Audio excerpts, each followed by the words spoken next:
मैंने एसडीएम साहब के यहाँ ये राजस्व संहिता की धारा 116 के तहत बंटवारे का मुकदमा दाखिल किया था, जिसमें मुझे 26 जुलाई डेट बताई गई थी। और जब मैंने आज पत्रावली में पता किया तो मुझे पता चला कि मेरी पत्रावली 19 जुलाई को ही खारिज हो चुकी है, जिससे भी मैं काफ़ी आहत हूँ। मेरा व्यापार जो है या व्यवसाय पेशा जो भी मैं व्यवसाय करता हूँ, किसी के सामने किसी क्लाइंट को अगर मैंने ये डेट बता दी उसके बीच में ही खारिज हो गया तो इससे मेरी बहुत ही जो है अवमानना हो रही है, मेरी मानहानि हो रही है। मैं चाहता हूँ कि एसडीएम साहब के खिलाफ इसके विरुद्ध कुछ न कुछ किया जाए। तमाम मामले हैं और पत्रावलियाँ नियत तिथि लगी हुई है और उससे पहले ही खारिज हो जा रही हैं, जो कि ये नियमतः गलत है। हम वकील को कोई तारीख बताए हैं और तारीख से पहले ही पत्रावली यदि खारिज हो जाती है तो बहुत गलत काम है। और इसको एसडीएम साहब से मैंने कहा भी, उन्होंने संज्ञान लिया था कि ठीक है अब ऐसी गलतियां नहीं होंगी, लेकिन फिर भी गलती पे गलती होती जा रही है। वरिष्ठ अधिवक्तागण यहाँ पे तहसील मुख्यालय में विधि व्यवसाय करने वाले अधिवक्ताओं ने इसके बारे में बताया है। अगर 19/7/24 को जिलाधिकारी महोदय के आदेश से वो पत्रावली स्थानांतरित की जा चुकी थी अपर एसडीएम महोदय के यहाँ, तो इनको उस पत्रावली में कोई आदेश पारित करने का क्षेत्राधिकार ही नहीं था। विदाउट बियॉन्ड जुडिक्शन इन्होंने आदेश पारित किया है और इस तरह की अभी सुनने में आया है करीब 250-300 पत्रावलियों में इनके द्वारा यह आदेश पारित किया गया है। इनके कोर्ट के कर्मचारी टाइप करके ले आते हैं और ये उस पर अपना हस्ताक्षर बना देते हैं, बाद में कोई भी तिथि उस पर डाल देते हैं। इसी वजह से ये असावधानी इनके द्वारा की जा रही है। अगर उनका विभाग गलती करता है तो उनको इस बात पर नजर रखनी चाहिए, क्योंकि इस तरह की शिकायत पहली बार नहीं आई है। वह गुरुदेव की पहली बार शिकायत जानकारी उनकी पत्रावली में ऐसा हुआ कि पत्रावली 18/6 को नियत थी, 18/6 से 26/7 में डेट लगी और 26/7 के बाद एक उसमें बीच में एक पेपर चिपका दिया गया कि 19/7/24 के एक आदेश से माननीय जिलाधिकारी महोदय के पत्रावली अपर एसडीएम में ट्रांसफर हो रही है और 19/7 के आदेश से ट्रांसफर हुई है, 19/7 के पत्रावली खारिज हो गई।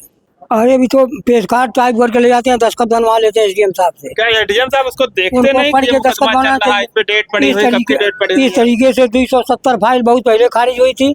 जो मुकदमा खारिज होता है उनको ट्रांसफर करने का अधिकार भी नहीं है। मुर्दा फाइल तो कहीं खारिज होती, कायम ट्रांसफर होती नहीं है। ये मुर्दा फाइल को पेश कार्ड ट्रांसफर कर देते हैं।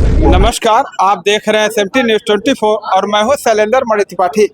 इस वक्त हम संत कबीर नगर जिले के एसडीएम न्यायालय के पास और हमारे पीछे देखिए तमाम अधिवक्ता हैं।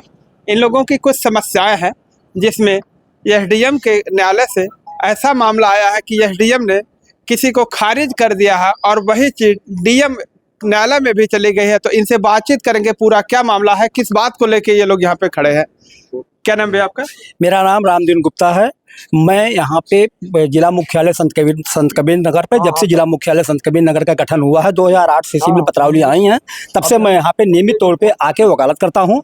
मैंने एसडीएम साहब के यहाँ ये राजस्व संहिता की धारा 116 के तहत बंटवारे का मुकदमा दाखिल किया था, जिसमें मुझे 26 जुलाई डेट बताई गई थी। और जब मैंने आज पत्रावली में पता किया तो मुझे पता चला कि मेरी पत्रावली 19 जुलाई को ही खारिज हो चुकी है, जिससे भी मैं काफ़ी आहत हूँ। मेरा व्यापार जो है या व्यवसाय पेशा जो भी मैं व्यवसाय करता हूँ, किसी के सामने किसी क्लाइंट को अगर मैंने ये डेट बता दी उसके बीच में ही खारिज हो गया तो इससे मेरी बहुत ही जो है अवमानना हो रही है, मेरी मानहानि हो रही है। मैं चाहता हूँ कि एसडीएम साहब के खिलाफ इसके विरुद्ध कुछ न कुछ किया जाए। इस मामले में देखा जाए, जो आपने पत्र दिखाया है उसमें एक तरफ आदेश दूसरी जगह चला जाता है और दोबारा खारिज भी हो जाता है। यही गलत हुआ है। अगर ये 26 जुलाई को हमको अनुपस्थित करके खारिज कर दिए होते तो कोई बात नहीं थी, लेकिन चूंकि पत्रावली 26 जुलाई को या उसके बीच में ही 18 ही जुलाई को आदेश होता है कि जिलाधिकारी महोदय का कि पत्रावली की जो है जा रही है अपर तहसीलदार साहब के यहाँ या अपर एसडीएम के यहाँ जा रही है ट्रांसफर होके, और उस पत्रावली को पुनः आप 19 जुलाई को ही खारिज कर देते हैं, तो यही नुकसान है, ये गलत है। यही हम वकीलों के साथ या हमारे क्लाइंट के साथ यही अन्याय है।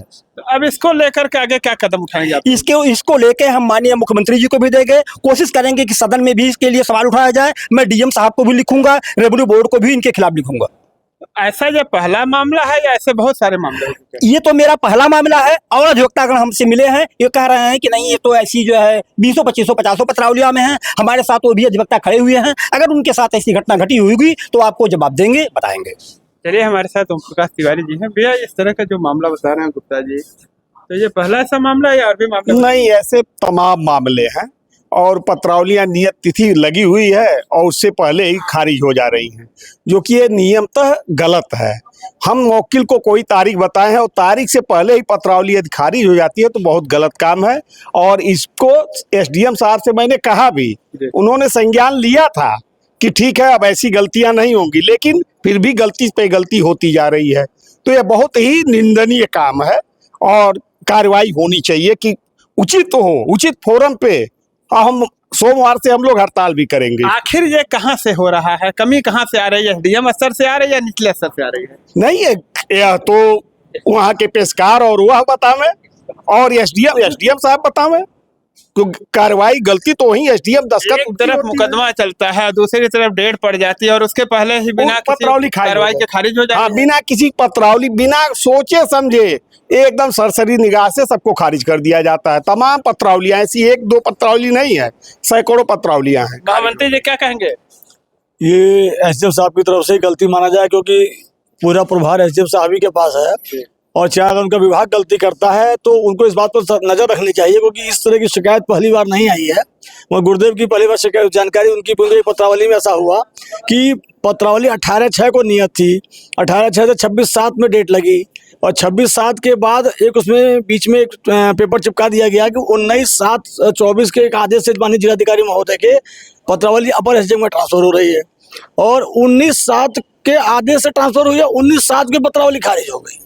मतलब जिस देश में पत्रावली ट्रांसफर होती है उसी डेट में खारिज हो और उसमें 26/7 नियत है। तो ये तो एसडीएम साहब की जिम्मेदारी है ना कि इस पर नजर रखें। विभाग कुछ भी उनका स्टाफ करता है तो जिम्मेदारी तो एसडीएम साहब की, लायबिलिटी उनकी। इसको लेकर के अब क्या कदम उठाएंगे? अब इसको लेकर के अभी हम लोग सब लोग विचार कर रहे हैं इस पर कि इनके विरुद्ध जो है कोई न कोई कठोर कदम उठाया जाए। अभी हमारे पूर्व महामंत्री और इस वर्तमान में अध्यक्ष पद के प्रत्याशी भी हैं, उन्होंने बड़े भाई ओम प्रकाश त्रिपाठी जी ने कहा भी कि इस पर जो सोमवार से विचार बना करके होगा तो इसके लिए व्यापक स्तर पर हड़ताल भी होगी। चलिए धन्यवाद। तो हम एक बार इस पत्रावली को दिखा देते हैं आपको। देखिए इसमें ये पत्रावली है जैसा वकील साहब ने मुझे दिखाया है और उसमें पूरी तरह से स्पष्ट है। ये पकड़ लीजिए इसको से। ये देखिए एक पत्रावली में एक तरफ यहाँ दिखाया जा रहा है कि जिलाधिकारी महोदय के आदेश दिनांक 19/7/2024 के क्रम में पत्रावली अपर उप जिलाधिकारी खैला न्यायालय में स्थानांतरित की जाती है। दूसरी तरफ यहाँ के दिखा दिए हैं 19/7/2024 पत्रावली प्रस्तुत पुकार कराई गई, उभय पक्ष अनुपस्थित है। ऐसा प्रतीत होता है कि वादी की रुचि पैरवी में नहीं है, वाद अहम पैरवी में निरस्त किया जाता है। तो मतलब एक तरफ फाइल को दूसरी तरफ भेजी जाती है और दूसरी तरफ निरस्त किया जाता है, तो निश्चित ही इससे अधिवक्ताओं की काफी बदनामी होगी और जो वादकारी आते हैं वो इनके यहाँ आने से परे होंगे। तो ऐसे में इनका व्यवसाय भी प्रभावित होगा। हमारे साथ राकेश मिश्रा जी हैं, इनसे बातचीत करेंगे। भैया इस तरह का मामला सामने आ रहा है कि एक तरफ खारिज की जा रही है, दूसरी तरफ दूसरे कोर्ट में आदेश भेजी जा रही है। जैसा कि हमारे वरिष्ठ अधिवक्तागण यहाँ पे तहसील मुख्यालय में विधि व्यवसाय करने वाले अधिवक्ताओं ने इसके बारे में बताया है। अगर 19/7/24 को जिलाधिकारी महोदय के आदेश से वो पत्रावली स्थानांतरित की जा चुकी थी अपर एसडीएम महोदय के यहाँ, तो इनको उस पत्रावली में कोई आदेश पारित करने का क्षेत्राधिकार ही नहीं था। विदाउट बियॉन्ड जुडिक्शन इन्होंने आदेश पारित किया है और इस तरह की अभी सुनने में आया है करीब 250-300 पत्रावलियों में इनके द्वारा यह आदेश पारित किया गया है। इनके कोर्ट के कर्मचारी टाइप करके ले आते हैं और ये उस पर अपना हस्ताक्षर बना देते हैं, बाद में कोई भी तिथि उस पर डाल देते हैं। इसी वजह से ये असावधानी इनके द्वारा की जा रही है। इनको ऐसा लगता है कि ये मुकदमा सही से देखते ही नहीं है, पढ़ते समझते ही नहीं। कोई भी पीठासीन अधिकारी जब तक किसी भी पत्रावली पे, आर्डर सीट पे या किसी आदेश पे अगर हस्ताक्षर करता है तो उसको किस विषय से संबंधित वह पत्रावली है, किस बारे में मैं हस्ताक्षर कर रहा हूँ, उससे किसी वादकारी जो वाद साल 2 साल से 4 साल से मुकदमा लड़ रहा है, आप इस तरह के गलत आदेश से उसके मार्ग को अवरुद्ध करते हैं और इससे अधिवक्ता की भी बदनामी होती है। उस पत्रावली में 26/7 नियत था और 19/7 को पत्रावली खारिज हो गई। 26/7 के बाद ये काफ़ी ढूंढने के बाद भी वो पत्रावली अब मिल रही है। वादकारी अधिवक्ता से सवाल जवाब करता है और अधिवक्ता चूंकि उस पत्रावली को अभी महीनों भर से उसको प्राप्त नहीं कर पाया था, उसको जवाब देने में असमर्थ है और जब पत्रावली उसके सामने प्रस्तुत होती है तब उसको जानकारी होती है या मुकदमा तो महीनों पहले साख हो जाता है। तो वादकारी को जवाब दे पाना अधिवक्ता के लिए संभव नहीं रह जाता है। इस तरह का कृत्य एसडीएम साहब द्वारा एक पीठासीन अधिकारी को जो न्याय देने के लिए बैठा हुआ है, इस तरह का कृत्य उनका अशोभनीय है, अक्षम्य। अब इसको लेकर के क्या कदम उठाएंगे? जैसे आप लोग बता रहे हैं कि 300 से 400 मामले ऐसे हैं। कानूनी तरीके से भी इसके बारे में हमारे वरिष्ठ अधिवक्ता महोदय जिनकी पत्रावली है वो उसमें अपनी कार्रवाई करेंगे और एसडीएम साहब के विरुद्ध हम आम सभा की बैठक को बुलाएंगे और इनके द्वारा जो भी हमारे आम सभा द्वारा निर्णय लिया जाएगा इनके विरुद्ध हम कुछ न कुछ कार्रवाई करेंगे। ओपी तिवारी जी का कहना है कि हम सोमवार से हड़ताल करेंगे। वो हमारे वरिष्ठ अधिवक्ता हैं, उनका यह राय स्वागत योग्य है। हम लोग आम सभा से ही बंधे हुए होते हैं। आम सभा की बैठक में जो निर्णय किया जाएगा उसी के अनुसार कोई भी उन्हीं दिशा निर्देश के अनुसार कार्रवाई की जाएगी। ठीक है, धन्यवाद। अभी आपने देखा कि ये बताइए जिस तरह का ये एसडीएम के यहाँ से कोर्ट का मामला आ रहा है, ऐसे में आप लोग का व्यवसाय चल पाएगा? अरे अभी तो पेश कार्ड टाइप करके ले जाते हैं, दस्तखत बनवा लेते हैं एसडीएम साहब से। क्या एसडीएम साहब उसको देखते उनको नहीं पढ़ कि के ये दस्तखत मुकदमा बनाना चल रहा है, इस पे डेट पड़ी हुई है, कब की डेट पड़ी हुई इस है? तरीके से 270 फाइल बहुत पहले खारिज हुई थी। जो मुकदमा खारिज होता है उनको ट्रांसफर करने का अधिकार भी नहीं है। मुर्दा फाइल तो कहीं खारिज होती, कायम ट्रांसफर होती नहीं है। ये मुर्दा फाइल को पेश कार्ड ट्रांसफर कर देते हैं अपर एसडीएम के यहाँ। इस तरीके से 270 फाइलें पहले हो चुकी है। अच्छा, पहले भी मतलब हो चुका है। हाँ, फिर 70 फाइल खारिज हुई है, फिर ट्रांसफर हुई है। अब ये सब ले जाते हैं, पेश कार्ड लिखे दस्तखत बनवा के ले चले, हमको पढ़ के दस्तखत बनाना चाहिए। मतलब वो इस बारे में कुछ सोचते हैं कि पेश कार्ड किस चीज को हाँ, हस्ताक्षर करवा रहे हैं, हमें क्या करना चाहिए, क्या उनको उनको पढ़ के लिख के दस्तखत बनाना चाहिए। अरे इतना नहीं। तो अब इस तरह से मामला आएगा, जो आपके यहाँ बातकारी आते हैं आपके मुकदमा हम लड़ने लोग के लिए सोमवार को मीटिंग करके तय करेंगे इसके बारे में क्या होना चाहिए क्या नहीं होना चाहिए। चलिए, धन्यवाद। तो अभी आपने देखा कि हमारे साथ तमाम अधिवक्ता लोग रहे और इन लोगों ने अपनी बात रखी है कि एसडीएम न्यायालय से जिस तरह का ये मामला सामने आया है, ये आज कोई पहला मामला नहीं है, इसके पूर्व में भी आ चुका है, जिससे अधिवक्ताओं में काफी रोष देखने को मिला है। ऐसे में अधिवक्ता गण आपस में बातचीत करके एक बैठक करेंगे और आगे की क्या रणनीति होगी उस पर विचार करेंगे। बहरहाल ओपी तिवारी जी ने बताया है कि सोमवार से वो हड़ताल पे जाएंगे। तो वीडियो पर कमेंट करके आप लोग अपनी राय जरूर दें। मिलते हैं नई खबर के साथ नई वीडियो में, तब तक के लिए नमस्कार।